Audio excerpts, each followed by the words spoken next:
Alors, on va passer à l'étude réalisée.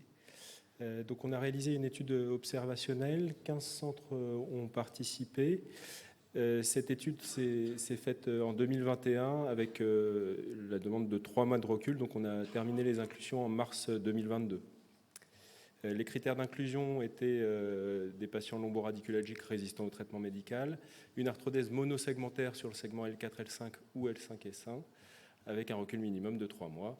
On a exclu les spondylolisthésis par lysismique pour avoir une population plus homogène, les scolioses et les antécédents d'arthrodèse lombaire. Les paramètres démographiques recueillis étaient l'âge, le sexe et l'indice de masse corporelle. Les indications, on avait des discopathies segmentaires, des spondylolisthésis dégénératifs, des compressions foraminales et des hernies discales médianes.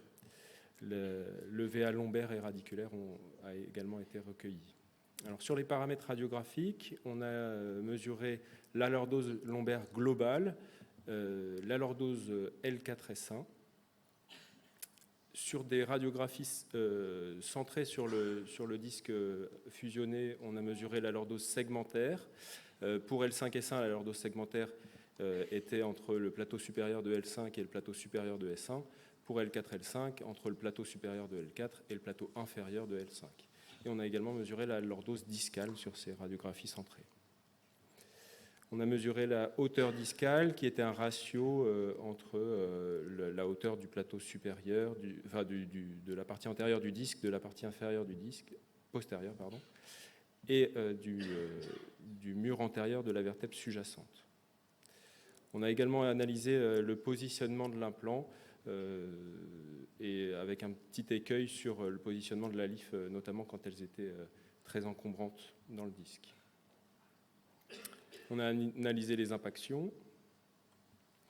Et ensuite, on a recueilli les complications chirurgicales et toutes les données chirurgicales, donc les abords, ALIF et les ALIF avec synthèse postérieure, les TELIF à ciel ouvert ou mini-invasive, est-ce qu'il y avait une libération avec une arthrectomie unie ou bilatérale, les différentes caractéristiques des implants et le type de matériaux. On a décidé de faire des groupes de disques, des disques très pincés qui avaient un ratio inférieur à 0,15, des disques moyennement pincés entre 0,15 et 0,25 et des disques hauts supérieurs à 0,25. On a réalisé une étude statistique avec un student et une étude univariée. Alors, la population globale de l'étude, ensuite on passera aux populations TELIF et ALIF. Donc on a recueilli 336 patients, 192 femmes pour 144 hommes. Donc vous voyez la répartition de la population ALIF versus TELIF et à l'intérieur des TELIF, ciel ouvert versus MIS. L'âge moyen était de 54 ans et l'IMC de 26 kg par mètre carré. Il y avait 43% d'arthrodèse L4, L5, 57% d'arthrodèse L5, S1. Pour les indications, 20% de patients purement lombalgiques, 11% de patients purement radiculalgiques et 69 patients souffrant de lomboradiculalgie associée. Il y avait 35% de discopathie unique, 23% de spondylolisthésis dégénératif, majoritairement L4, L5, 31% de sténose foraminale, et 7% de hernie discale médiane.